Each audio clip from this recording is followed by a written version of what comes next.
Hello दोस्तों। तो कैसे हैं आप? आशा और उम्मीद करता हूँ कि आप सभी अच्छे होंगे। आप सभी को मेरा फिर से नमस्कार। मैंने आज के युग के रिश्तों पर कुछ कहानी के माध्यम से कहने का प्रयास किया हूँ। हमें आपके कमेंट का इंतज़ार रहेगा। आप मेरी द्वारा कही गई कहानी को अंत तक जरूर सुनें और अपनी राय कमेंट बॉक्स में जरूर लिखें। तो चलिए कहानी को शुरू करते हैं। बस में अपना सर सीट पर टिकाए, चेहरे को खिड़की की साइड पर किए हुए सोच में डूबी हुई शिखा रास्ते में चल रहे पेड़ पौधों को एकटक देखे जा रही थी। मन में चिंताओं के बादल घुमर रहे थे और बाहर सुकून की बूंदें बरसकर उसके चेहरे को गीला कर रही थी। बस अपनी माध्यम गति से चली जा रही थी। वो रास्ते में आते जाते पेड़ पौधों जानवरों इंसानों पर नज़र डालती हुई सोच रही थी कि इनका बढ़िया है, अपनी मर्जी के मालिक हैं। काश वो भी इन बारिश की बूंदों की तरह होती, जब चाहे बरस जाती। काश वो भी इन पक्षियों की तरह होती, खुले आसमान में मन चाहे जितनी ऊंची उड़ान भर लेती।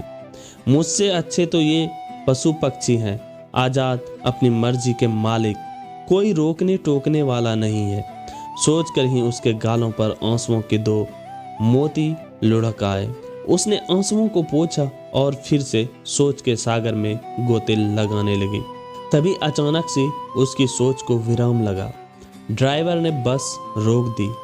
कंडक्टर जोर से आवाज़ लगा रहा था, बस 45 मिनट के लिए रुकी है, जिसको कुछ खाने पीने के लिए उतरना है उतर जाए। शिखा ने घड़ी में टाइम देखा तो सुबह के 8:30 बजे थे। कल रात से ही उसने कुछ खाया भी नहीं था, तो अब भूख लगने लगी थी। वो अपने सीट से उठी और बस में नज़र डाली तो अधिकतर सवारियां सोकर उठ रही थी और अलसा रही थी। उसने अपना एकमात्र सामान छोटा सा हैंडबैग हाथ में लिया और बस से उतर गई। बस एक ढाबे पर रुकी थी। वहां उसने मुंह हाथ धोया और एक चाय और चिप्स का पैकेट लेकर एक कुर्सी पर बैठ गई। चेहरा अभी भी उदास था, रो रो कर आंखों के नीचे कालापन आ गया था। वो कुछ सोच रही थी, तभी उनके कानों में आवाज़ पड़ी। पास में ही एक मदारी डमरू बजाकर बंदर बंदरिया का खेल दिखा रहा था। उसका मन तो नहीं था, पर मदारी के मुंह से निकलने वाले शब्दों को सुनकर वो उस ओर जाने लगी। मदारी जोर जोर से बोल रहा था और बंदर बंदरिया उस पर अभिनय कर रहे थे। मदारी कह रहा था, हाँ जी मस्त कलंदर, हीरो बंदर, तेरी बंदरिया रूठ गई है, जा उसको मना ले। बंदर ने नो में गर्दन हिला दी, जैसे वो गुस्से में जाने से इनकार कर रहा हो। मदारी बोला, भाई गुस्सा मत कर, तेरी घरवाली है, चला जा ले आ उसको। इस बार बंदर उठा और मदारी के कान में कुछ कह गया। उसकी बात सुनकर मदारी भी चौंक गई। फिर उसने बंदर के कान में कुछ कहा तो बंदर वहां से उछलकर पास में रूठकर बैठ गया। मदारी चौंक कर बोला, क्या नहीं जाएगा लेने? वो उसके और बंदर की बीच की बातचीत को बताने लगा। लोगों, ये हीरो बंदर कह रहा है, मैं नहीं जाऊंगा रोज रोज लेने उसको। रोज का ड्रामा है उसका, रोज लड़ाई करती है, रोज मायके भाग जाती है।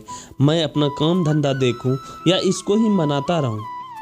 मदारी ने कहा, सास को बोल समझाए इसको। तो बंदर बोला, क्या उस्ताद, मच्छर से मलेरिया कम करने को कह रहे हो? सब उसका ही तो किया धरा है, वही तो भड़काती है इसको।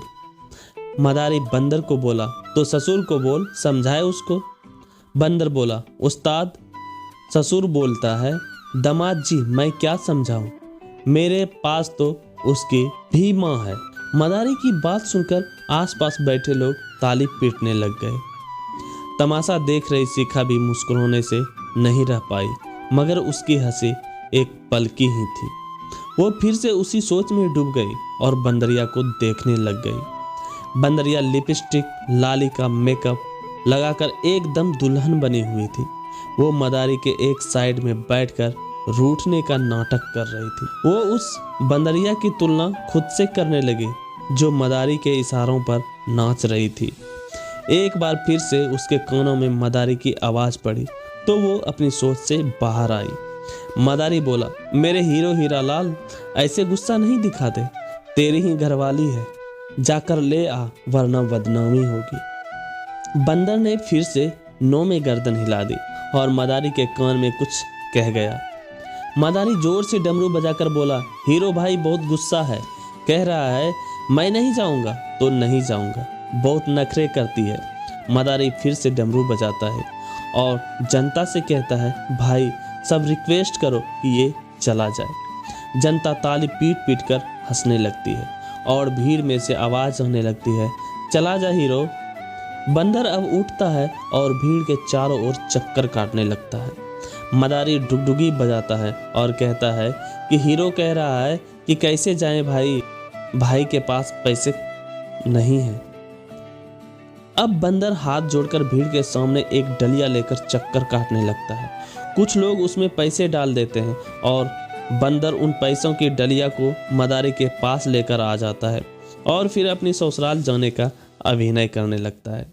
अब नए दृश्य में बंदरिया और बंदर साथ खड़े होते हैं और बंदर उसको ले जाने का उपक्रम करता है, परंतु बंदरिया हाथ खींचकर साथ जाने से मना कर देती है।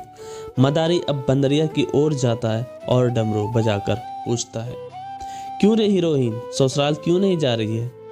बंदरिया उसके कान में आकर कुछ कहती है तो मदारी डमरू बजाकर कहता है कि हीरो, तेरी बंदरिया कह रही है मैं नहीं जाऊंगी, मेरी सास मुझे बहुत काम कराती है, सुबह 9 बजे ही जगा देती है और कितना भी काम कर लो ताने देती है। मेरा मायका ही सही है, यहाँ तो मेरी माँ 10 बजे उठने पर भी मुझे कुछ नहीं कहती, यहाँ तो मैं तिनका भी नहीं हिलाती, वहाँ मैं जींस पहनती थी, यहाँ ये घूंघट करवाता है। इतनी पढ़ी लिखी थी, मुझे घर की काम वाली बना दिया है, कह दो इनसे रहे अपनी माँ के साथ। उसकी बात सुनकर बंदर अपना माथा पकड़ बैठा। मदारी डमरू बजाकर बोला, देख ऐसे मत कर, जगहसाई होगी, थोड़ा तू एडजस्ट कर ले, थोड़ा वो एडजस्ट कर लेगा। क्यों भाई हीरो, कर लेगा ना एडजस्ट? बंदर ने मुंह उठाकर हाँ में ऐसे सिर हिलाया जैसे जबरदस्ती प्रॉपर्टी के पेपर पर साइन कर रहा हो। मदारी डमरू बजाकर बोला, देख वो एडजस्ट कर रहा है, अब तू भी कर ले। मदारी बंदरिया की ओर से बोला, ठीक है, ये कह रही है ये भी एडजस्ट कर लेगी, मगर इसको हर संडे डिनर पर ले जाना होगा। बंदर ने हामी भर दी, ठीक है ले जाऊंगा। बंदर बंदरिया चलने को थे तभी बंदरिया फिर रम गई, मैं ना जाऊंगी इनके साथ, इतनी पढ़ी लिखी हूँ, मैं तो यहीं नौकरी कर लूंगी। उसकी बात सुनकर बंदर को गुस्सा आ गया। उसने पास रखा डंडा उठाया और मदारी बंदर की तरफ से बोला, नौकरी पहले है कि तेरा घर? पहले घर तो बस जाए, फिर नौकरी भी कर लियो। बंदरिया भागने लगी। बंदर उसके पीछे डंडा लेकर भागने लगा।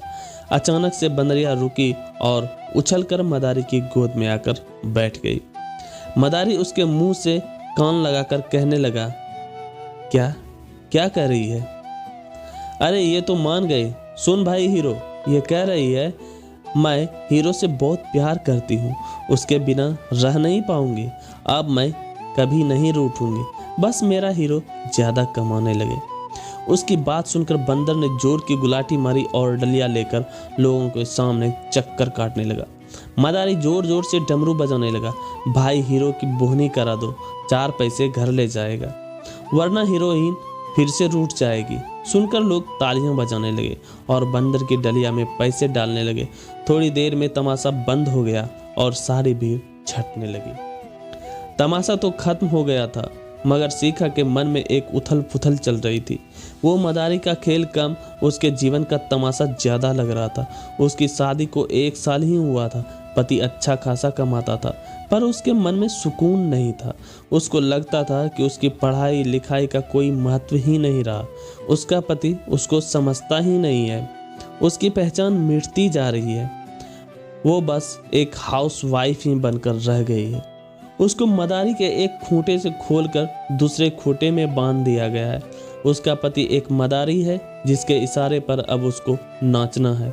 शादी से पहले उसके माता पिता उसके मदारी थे जिनके इशारे पर पहले वो नाचती थी। ऐसा मत करो, वैसा मत करो, ये मत पहनो, लोग क्या कहेंगे। सुनकर उसको अपनी लड़की होने पर शर्म आ रही थी। अगर वो लड़का होती तो उसको ये सब नहीं झेलना पड़ता। इस वक्त उसको अपने आप में एक बंदरिया नजर आ रही थी जो अब तक मदारी की चैन से बंधी हुई थी, मगर वो उस चैन को कल रात को ही तोड़कर घर से बिना बताए भाग आई थी। सास ससुर तीर्थ यात्रा पर गए थे। पति को अचानक ही एक मीटिंग के लिए आउट ऑफ टाउन जाना पड़ा। पहले सोचा अपने मायके जाऊं, पर वहां भी कोई सॉल्यूशन नहीं था। इसलिए उसने अपना दिल कड़ा कर निर्णय लिया और घर से बेंगलोर जाने वाली बस में बैठ गई। अब मैं अकेली रहूंगी और बेंगलोर में नौकरी करूंगी। वो अपनी सोच में डूबी हुई थी। उसने देखा मदारी उन बंदरिया को साइकिल से बांधकर कहीं किसी काम से चला गया था। अचानक से न जाने शिखा को क्या सूझा, उसने बंदरिया को चैन से खोलकर आज़ाद कर दिया और उनके भागने का इंतजार करने लगी। अजीब सा सुकून मिल रहा था उसको बंदरिया को बेड़ियों से मुक्ति दिला के। मगर ये क्या, वो बंदरिया खुलने के बाद भी कहीं दूर नहीं भागे, बल्कि इधर उधर आसपास ही बैठे रहे। अचानक से मदारी आ गया और उसने देखा कि एक लड़की उसकी साइकिल के पास खड़ी है और बंदर भी बिना चैन के वहीं चैन से बैठे हुए थे। शिखा भी आश्चर्यचकित थी कि बंदर भागा क्यों नहीं। मदारी सारा माजरा समझ गया और शिखा से बोला, मैडम आपने ये चैन खोला है ना। उसकी बात सुनकर शिखा हड़बड़ा गई और फिर संभलते हुए बोली, हाँ मैंने ही आज़ाद किया है इन बेजुबानों को आपकी गुलामी की बेड़ियों से। कहते समय शिखा के चेहरे पर तनाव था। मदारी उससे उम्र में लगभग 15 साल बड़ा था। मदारी बोला, अगर आपको लगता है कि ये गुलामी की बेड़ियां हैं तो फिर ये दोनों मुझे छोड़कर क्यों नहीं भागे। उसकी बात सुनकर शिखा सोच में पड़ गई। उसने देखा अपने मालिक को आता देख दोनों बंदरिया अपने मालिक के पास आकर प्रेम से बैठ गए थे। मदारी बोला, मैडम जी मानता हूँ मैंने इनके बेड़ियां डाल रखी है, मेरा तरीका गलत है, मगर जिन्हें तुम बेड़ियां समझ रही हो वो प्रेम की बेड़ियां हैं। ये बेड़ियां मैं इन्हें न भी डालूं तो भी ये मेरे से दूर नहीं जाएगा, क्योंकि इनके और मेरे बीच प्रेम का बंधन है। और जिस दिन ये इन बेड़ियों को बेड़ियां समझने लगेंगे, मुझे छोड़कर भाग जाएंगे, तो फिर किसी को बेड़ियों में बांध कर रखना ही आपके हिसाब से प्रेम है। शिखा गुस्से से बोली, आप किसी गलत फहमी का शिकार हो मैडम जी। मेरा अर्थ बिल्कुल भी ये नहीं है कि किसी को बेड़ियों में बांधने से प्रेम होता है। ये जानवर है और मेरा पेशा मदारी का है। मेरी मजबूरी भी है कि मुझे इन्हें लाने ले जाने के लिए बेड़ियों में बांधना पड़ता है, मगर इनके और मेरे बीच अब प्रेम का रिश्ता बन चुका है। मैं इनके बिना और ये मेरे बिना नहीं रह सकते। मगर इंसानों में ऐसा नहीं होता। वहाँ इंसान बुद्धि का अत्यधिक प्रयोग करता है, इसलिए ज़्यादा सोच के कारण वो सही और गलत का बोध नहीं कर पाता है।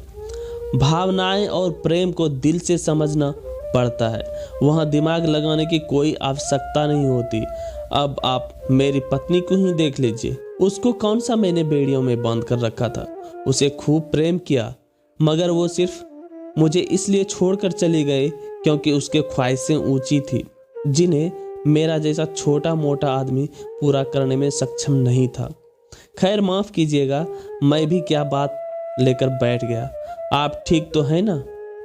आप मुझे कुछ थोड़ा परेशान लग रही हैं। मदारी की बात सुनकर शिखा रुआंसी हो गई। अनुभवी मदारी सारा माजरा समझ गया कि ये घर से परेशान होकर अकेली निकल आई है। उसने कहा, मैडम जी जीवन का असली नाम ही परिवर्तन है। जीवन सदैव एक सा नहीं रहता। परिवर्तन से घबराना नहीं चाहिए, उसको स्वीकार करना चाहिए। आपकी जो भी परेशानी है उसका निराकरण संभव है।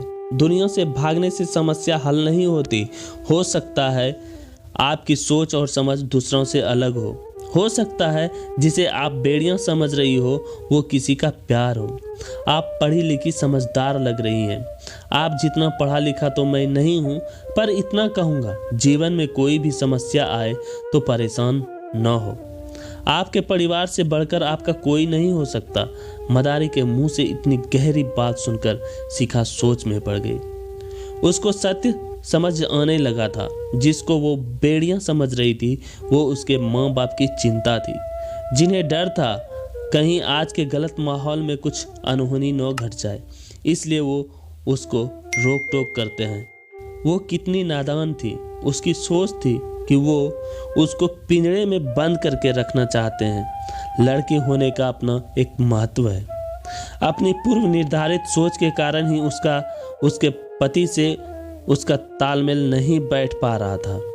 उसके आंसू लगातार बह रहे थे और उसकी आंखों के आगे पति के साथ बिताए वो खूबसूरत पल घूम रहे थे। कितना प्यार करता है उसका पति, उसको उसके आगे पीछे घूमता है, मगर उसके ही नक्शे नहीं मिलते थे। हवा में उड़ने की ख्वाहिशों ने उसका साथ जमीन से दूर कर दिया। आज़ादी, नौकरी सब अपनी जगह है, पर प्रेम और परिवार सर्वप्रथम है। उसने तुरंत अपना मोबाइल ऑन किया, जो उसने कल रात से ही स्विच ऑफ करके रखा था। मोबाइल खोलते ही ढेर सारे मैसेज और मिस कॉल के मैसेज उसके पति के थे, जो उसकी चिंता में परेशान था। उसने तुरंत अपने पति को फोन लगाया।